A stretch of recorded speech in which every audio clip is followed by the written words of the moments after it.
Can we get super chats? I want to hear what people have to say. No, joining us now, Benji here. Oh shit! Knows. This is great.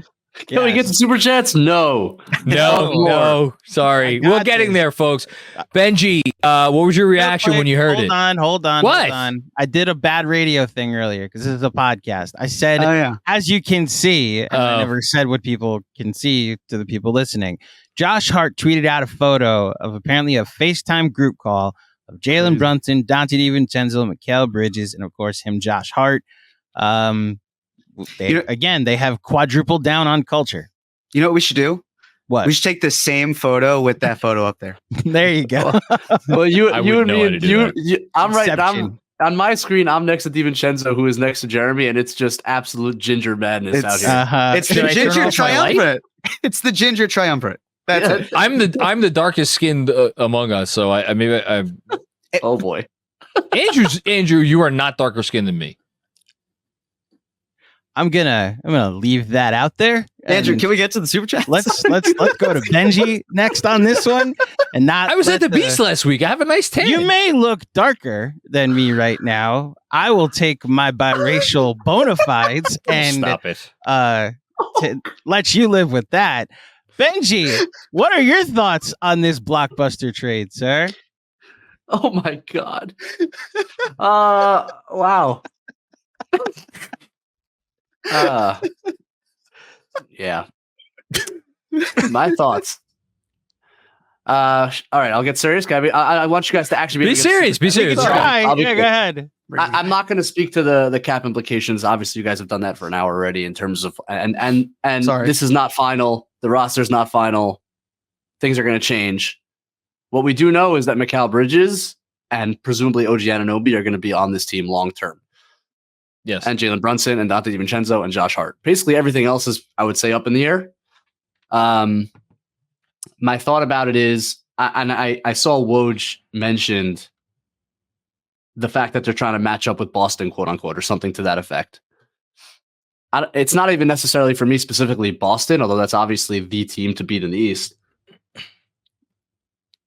My biggest takeaway from the playoffs, watching as many games as I did, late rounds, late stages, you have to be schematically versatile, and you have to have the personnel to allow you to be schematically versatile on defense specifically. It's a must. Like you have to be able to play different ways defensively, shift your matchups, switch liberally. And I think what the Knicks thought is we're building around a guy who can't switch. So already you're behind the eight ball. And if you're going to have centers, and it sounds like Isaiah Hartenstein is going to go, and you're going to build exclusively around centers who can't really switch. Now you have two guys on the floor who can't really switch. I don't know if that's tenable late stages in this day and age NBA defense. And what you did here, your last two big acquisitions now are, I don't know, how many better quote unquote 3-and-D guys are there that aren't like stars, that aren't offensive creation stars? How, like, these guys are the prototypes. OG, Bridges, and we're not talking about Bridges on the Nets. You look at Bridges last year's in Phoenix as the model.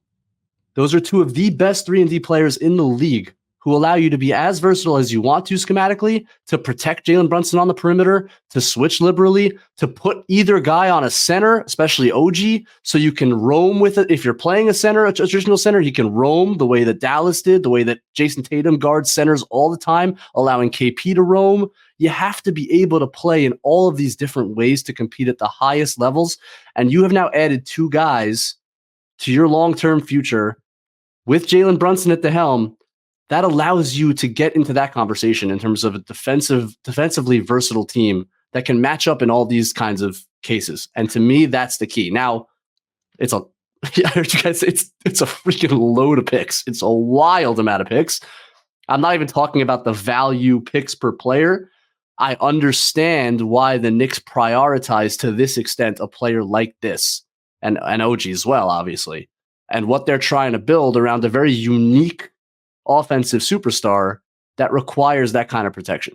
That's my biggest takeaway from like a personnel perspective, and why they targeted this guy along with the chemistry and Villanova connections, obviously, but that to me is a big element of it.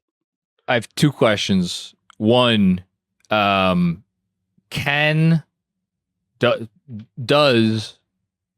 my Lord and Savior Tom Thibodeau have it in him to adjust? Thank you, Andrew, for that. Appreciate that. To play the style of defense you're talking about. We know what he's about. Is this in his bag? I think it's a great question. I don't really have the answer, and I think part of it is because the Knicks built a team with their head coach in mind up until this point, and they have always had 48 minutes of rim protection on their roster since he's come over, and to be clear, it's been very effective for the Knicks to this point. But now we're looking to get to a different stage.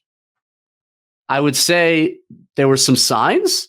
Philadelphia, late game. Remind me which game it was when he went with OG on Embiid. Stole that game late because of that matchup change. It's game 4.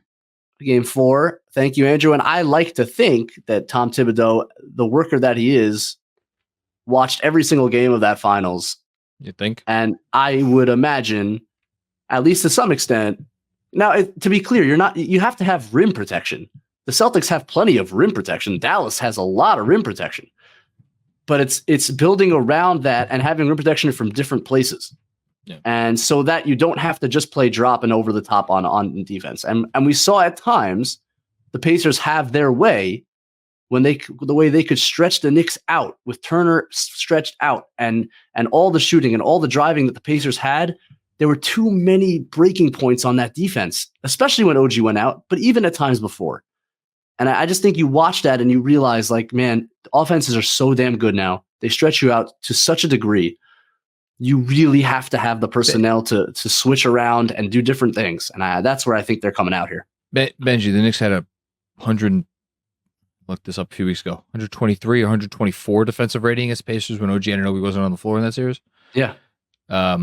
It's not what you want. The second question I had, Mikal Bridges. I know you've watched him a decent amount over the years. How much does he need to do offensively to make this trade? I realize this is going to be an amorphous term, but like worth it. Yeah, it's a great question. And part of it goes to like, where, again, it's hard to know what the way the roster shakes out. I think there's a Julius version of this. I think there's a non-Julius version of this. I know you guys have touched on that. Assuming he's like the starting 2 and DiVincenzo's on the bench. So he's got to shoot with volume that maybe he's not quite accustomed to, or at times in Brooklyn, frankly, I thought he got too accustomed to. Maybe he's got to find the right balance, but he's got to shoot the ball with volume because they are going, like, OG is a good but limited 3-point shooter. He's pretty much a corner guy, and that was Mikal's great role on Phoenix, was similarly a corner guy who doesn't shoot with great volume. And I do worry about that, the spacing crunch without DiVincenzo and adding Bridges to that starting lineup, which is why I wonder if there's a non-Julius version of this, because I think Bridges and OG at the 3 and 4 is a very powerful idea that I am fascinated by. The 2 and the 3, I think on the offensive end, to your point, John, that concerns me a bit. That concerns me a bit in terms of what you're going to be asking Jalen Brunson to do. Okay. Yeah. Jeremy? No, I was going to ask in terms of from a Bridges standpoint, right? Like he does handle point of attack. He can be with wing defenders, but one of my concerns has been he's also not strong enough. Like he's not an incredibly strong player. The good news, of course, is that OG Anunoby, Julius Randle, 2 individuals I would consider to be incredibly strong. Assuming they also, if they had a 5 who, whoever it is, right? If that's someone who doesn't take shit from anyone, how do you see Bridges fitting in terms of, because we can talk about the versatility and all of that, but he's a wiry guy. That frame is a concern, but they're clearly trying to mask it in other ways. But what are your thoughts there? Yeah, I mean, I think you're pairing him with the perfect. That's what I mean. Like you're pairing him with OG And they're both, I think, really, and I know Bridges' defense slipped on Brooklyn. I think that was an obvious trade-off in terms of importance of games and his offensive role increasing that kind of led to his defense slipping. I have full confidence that guy is an elite defensive player. I think what it allows you to do is you throw him on the point of attack, and now you have OG roaming or OG guarding a center, and whoever the center is playing roaming. His length is extreme. And like, it's actually funny because I've been watching old Villanova games. That's been my off-season, off-season project. And it's clear as day as a freshman in college. Like, his arms are insane. Like, it is crazy how much ground he covers. And what that's going to do for you is not just on the point of attack. That's obviously great. When a team gets you in rotation, which happens in the NBA all the time, someone creates an advantage. They get downhill. The ball starts spraying around. What it means to have OG and Bridges and Josh Hart at times recovering to those shooters instead of Brunson, DiVincenzo, McBride, all of whom are going to play and be important factors. But like when push comes to shove, the most important defensive possessions, you now have guys who cover an enormous amount of ground to force the next pass and the next pass and make that shot clock dwindle down and not give. How many open threes out of Pacers' first actions did we see? Just out of speed, first action three. And part of that is the Knicks were small. Like, by the end, and obviously the OG injury played a factor, and Randall being out played a factor. The Knicks got really small at the end of that playoff run. And Bridges' wingspan, the length, is just going to be a huge addition to the defense to me. And to your point, Jeremy, though, like, I think complementing him with OG and hopefully either whether it's Mitch or some other large center to kind of have the brawn next to that length puts you in pretty, I think it's really like a top 5 defense potential. I know they're going to be an excellent defensive team. So I just have a follow-up there. Because we've talked through rim protection. We've talked through versatility, talent. Knicks clearly hired someone to help from an injury management standpoint. But with that said, the Knicks have at least found their OG hedge. If OG Anunoby misses time, the easy solution here, okay, well, you slide up Bridges. That's where the DiVincenzo starting minutes come into play. Great. You also talked about playing small. Is there a part of you that also wonders, because we've talked about centers, we've talked about how expendable they could be. Is there something that makes you wonder, is there an avenue here, though, for the Knicks to try to get a 3-4 that's a little different than what Josh Hart provides, that then leans further into those forwards and wings and away from the centers, where it's not ignoring the center position, but is it taking salary and trying to really beef up your 3s and 4s in a league where length at that position is so crucial and defense at that length is important? Is that like, you think I'm talking crazy here, or no? I think it absolutely should be a part of their formula. There should be a subset of minutes, I think, in every single game with this personnel, assuming again it stays as it is. There should be a subset of minutes where you are playing without a traditional center, because whatever center they now have is they're certainly not getting a center that's going to warrant playing all the time. Like that ship has sailed. There's no center that they're bringing in now that's going to change their offensive complexion. And so, yeah, I think there should be a subset of minutes in every game. And I think at times against the right matchups, maybe, and honestly, not having Hartenstein might make this easier because he's been so good for them. But like closing, you could call it Randall at the 5. You can call it OG at the 5. Doesn't really matter to me. Absolutely. Because that now allows you to really play 5 out for the first time. And again, watch the playoffs. It's a powerful thing to be able to play 5 out. You don't have to exclusively play 5 out. In fact, you shouldn't exclusively play 5 out, but the ability to do it at times is very powerful. And I absolutely believe with this acquisition, another 6-7, and to your point, Jerry, maybe they add another one, maybe they draft one. And I'm not familiar enough with the draft to know what kind of wing would be available at whatever pick, or if they can move up or whatever it is. A wing or a 5-out center? I'm thinking a wing, but I'm saying if you get the wing, another potential element to be able to play without a center. That's all interesting to me. I think, again, all of it should be explored. I think the versatility is essential. I think for Tibbs, it's going to be a huge year because you've made the move now.